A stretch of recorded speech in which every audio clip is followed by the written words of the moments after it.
In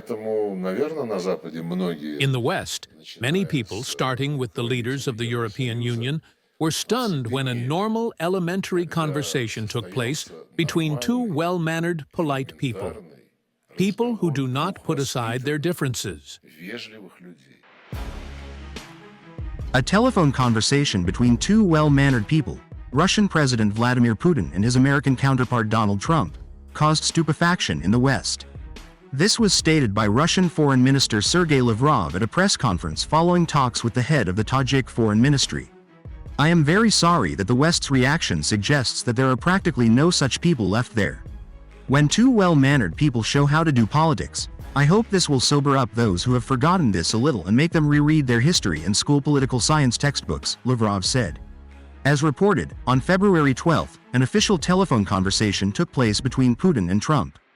The main result of the 1.5-hour telephone conversation between the presidents of Russia and the United States is the beginning of official negotiations between Moscow and Washington on a settlement in Ukraine. On the American side, the Secretary of State, the Director of the CIA, National Security Advisor Mike Waltz and Special Envoy Steve Witkoff will participate, and the Americans want to hold a face-to-face meeting between Vladimir Putin and Donald Trump in Saudi Arabia.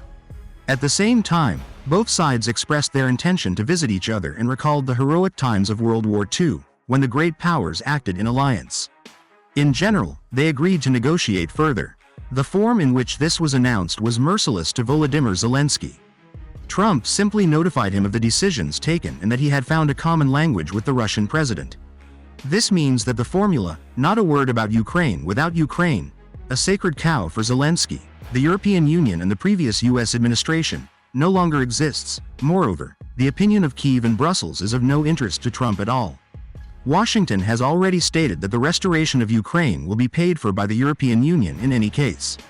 It should not be surprising if the bill is faxed to Berlin without warning, although the fact that faxes are still used in Germany cannot but surprise. As for Zelensky, of all that he has been saying in recent weeks, Trump has only heard, "I am ready to negotiate," and "we have rare earth metals." It is not yet clear what Zelensky will get for Ukraine's mineral wealth, but it is known what he will not get: everything he asked for. The 1991 border, Kyiv's accession to NATO, the deployment of American peacekeepers, all this has been denied definitively and, what is especially humiliating, in absentia. The unviability of Kyiv's demands was first stated by advisor Waltz, then by Pentagon chief Pete Hegseth and finally by Trump himself. Dialogue with Russia without Ukraine is a threat to the entire world, Zelensky kept telling British journalists, with whom he now meets almost daily. "I don't see this as a threat," Trump retorted during his own conversation with the press following his talks with Putin.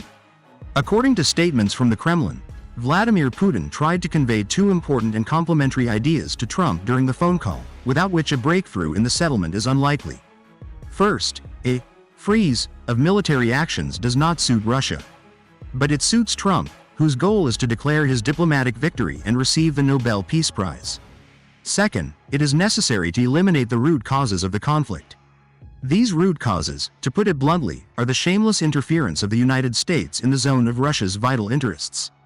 And the fact that Ukrainian rare earths are now being described at Trump's request proves that the United States will not let go of Ukraine as part of this sphere and is rushing to secure its right to its mineral resources. In order to work out a treaty with Russia that would remove the threat from NATO and would détente relations with the United States, Trump will have to listen and give in, which he has never liked, rather than demand and dictate, as he likes and does in the case of Ukraine. As a result, the prospects for real and lasting peace remain unclear. The conflict between the great rivals will definitely last longer than the conflict in Ukraine, and the conflict in Ukraine has a good chance of outliving Zelensky. The fact that the intestines of history have finally begun to digest this man is a small joy, but a pleasant one,